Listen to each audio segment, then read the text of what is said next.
I see our guy Adam Schefter. He joins us. Brought to you by Colorado Credit Union. Love where you live, love where you bank. Visit ccu.org to learn more. Adam, thank you so much for joining us. He's staring down at his phone. You never know what's going on. Let's start with Cooper Kupp. What can you tell us about the teams that he may be considering and why the Broncos are one of them? Well, I think that he's going to have a lot of teams interested in him. And the question will be, honestly, how much teams want him, right? Because there are going to be any number of teams that want him. And it's one thing to want a guy, but that comes through in the contracts that are offered and the numbers that are offered. I don't know how aggressive Denver is or isn't going to be on Cooper Kupp. I think they'll be in the mix. I don't know if they're going to be real strong. We'll see. I would expect there'll be other teams, Seattle, New England, Jacksonville, whoever else. I don't know the exact list. I'm sure he's going to talk to Denver. I'm sure Denver's going to talk to him. Are they going to be able to get a deal done? Let's see how far Denver is willing to go. I don't know the answer to that. And the real fascinating thing with Cooper Kupp is going to be what's it going to cost, because I think there's people out there who think he's going to be a whole lot cheaper than he might be. All it takes is 2 or 3 teams, and those numbers get back up there, right? Well, what's your guess, Tyler? Because I had somebody ask me this afternoon. What's your guess on the number? I would like to think it would be between 8 and 10. That's funny. That's funny you said that, because somebody asked me, and I said 10. And it might be a little high, but because I think there will be enough interest and his name value, I think the money will get up to 10. It might be 8. So what you said is exactly what I told this person. So let's say it's 8, and all the teams that he's highlighted are interested. Now becomes how much is it guaranteed and how much is it cash front loaded? And of course, like always, Scott. And if it's a legit bidding war, then you've got an ownership that can front cash loaded, can't they? I don't think this is one of those bidding wars for Cooper Kupp. I just think he's going to get a bunch of offers. Some will be a little higher than he wants. Some will be a little lower than he wants. I'll say this. I think if Cooper Kupp had his way, I think he would like to be in Denver. I think that'd be one of the places that would appeal to him. That I would say. I feel comfortable in saying that.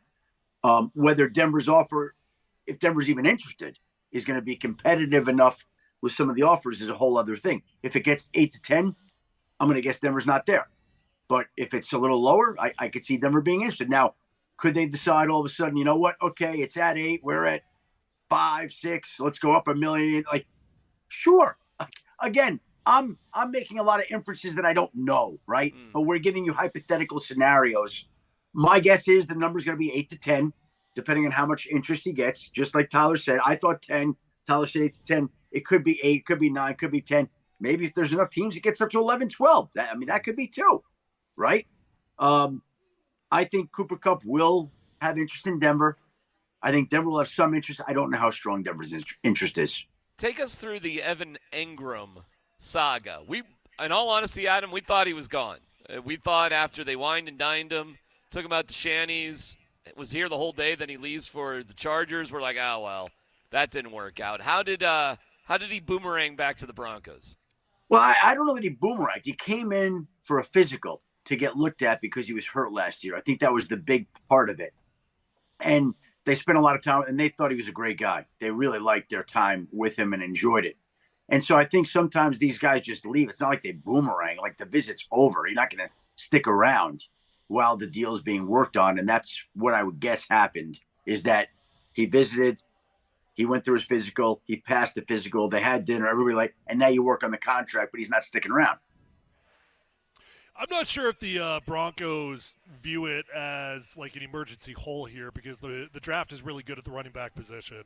But of the guys that are still out, is Rico Dowdle still available, by the way? No, Carolina. Made an offer. Yeah. Oh, no, he did. Carolina. He did sign. Yeah, Carolina, right. Okay, are there any intriguing names left at running back? Because that'd be a hole that's still left on this team.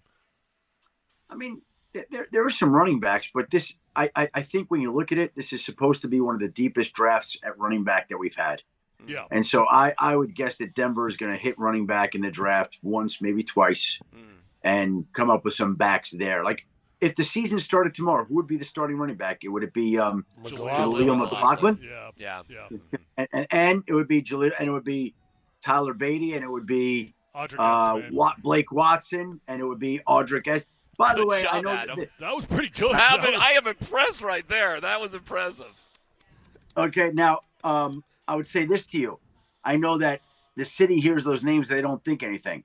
But I would say this. They loved Blake Watson coming out, paid him a lot of money as an undrafted free agent. They loved Audric Estime a lot. Jaleel McLaughlin's been impressive. It didn't impressive. feel like it last year, for the record, Adam. It felt like they hated Audric Estime. Man, he got benched for Well, playoff. I think he had some fumbling issues, and I think he's got to grow up a little bit like that. But I think that, well, look, you know what? We'll see. Exactly. Let's see. How about that? That's fair. Yeah. And Jaleel McLaughlin's one of these guys that works his butt off and tries hard, and you like having that guy around. So I think they have some guys, but they don't have that home run guy yet. And maybe one of those guys will turn out to be that guy. They'll develop into that guy. That always could be. But I think they're going to hit it in the draft, too. You know, the Broncos did draft Jerry Jeudy and then take K.J. Hamler. John Elway and Vic Fangio did do that, Adam. They took wide receiver back-to-back rounds. Is it crazy in a really deep class that the Broncos could go back-to-back rounds and get like Omarion Hampton and then maybe Devin Neal, something like that? I mean, is that nuts? I don't see it. No, not running back. Not running back. They just have other needs that I think that they'll be addressing. Could I see them going running back high somewhere? Yes. Well, hold on. Hey, guys, what's the matter? Come on. I got my dogs flipping out. I thought you were talking to your wife. Hey, I say that I say that at least once every show, Adam, and they're dogs too, but they're human. Hey, let me ask you this, running back. So almost in a running back. When you broke into this league, it was not rare for running backs to get 28, 32, whatever carries a game. 25 plus all the time. Teams now are going, let's do this by committee. I think Sean Payton said that. Sean Payton is like that. Let's go 12 and 10 or whatever. Other than a handful of guys, is that going to be the staple of football going forward? Let's have 2 or 3 guys as opposed to just that one bell cow and another guy that can rest him? I think everything's different, and it depends on the situation. I think you don't want to overuse anybody right now in this load management world that we live in. But, Derrick Henry gets rolling, you're feeding Derrick Henry. Saquon Barkley gets rolling, you're feeding Saquon Barkley. If you've got one back capable of handling that type of – you'd love to have him touch the ball 300, 350 times a year. But in an ideal world, you're spelling these guys and you're having different backs contribute. And that's why I think Denver – like I said, I think Denver feels like it probably has more backs than we think the public thinks it does. That's what I would say right now. Okay? Adam, I got to say, one of my favorite Adam Schefterisms just over the past couple days is your reaction to Aaron Rodgers. How do you feel about Aaron Rodgers? But hold on. That has gotten way, way overblown. Well, okay? Blame DMac. Don't blame me. Blame DMac. Well, why are you blaming me? No, hold on. I do this weekly thing with my friend with an ESPN Good Karma station in Milwaukee. Yeah. And they asked me a question. And the next thing I know, I'm getting texts that I skewered Aaron Rodgers online, that I lit into Aaron. No. All I said was make a decision. You want to go to Pittsburgh? Go to Agreed. Pittsburgh. You want to go to the Giants? Go to the Giants. You want to play? Go play. What's taking so long? That's all I said. By the way, I've heard this from many people. It's not like an original thought. And I didn't skewer anything.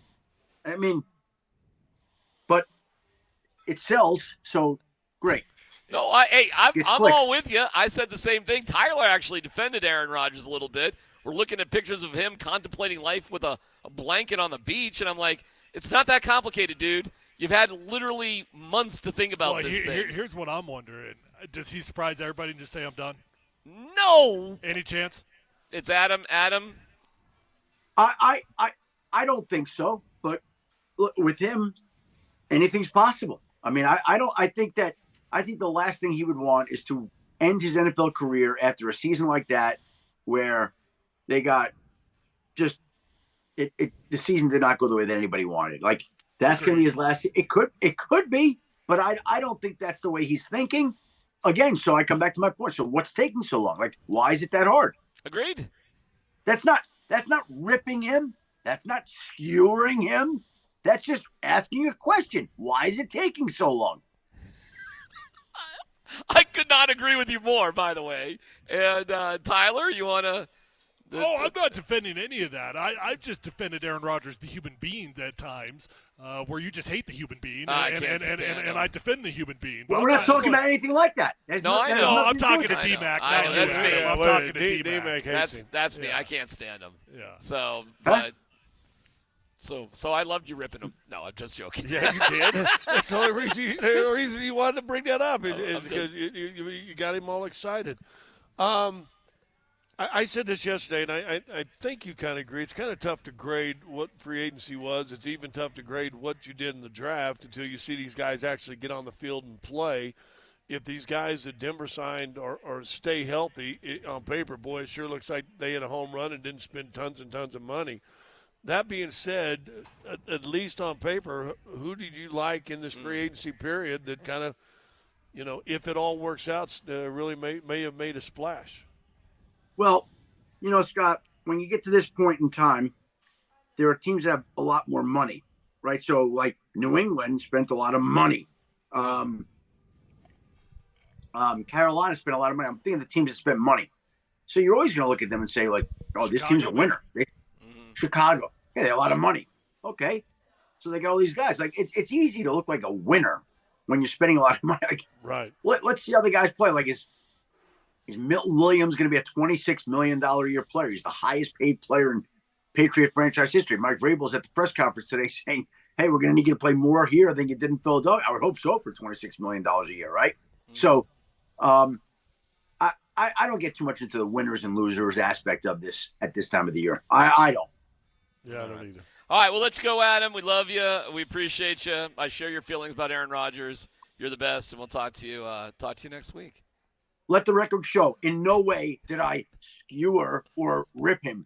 I was just raising the question. Get it done. It's a good question. Thank you, Adam. We'll talk to you later. Thanks, guys. But if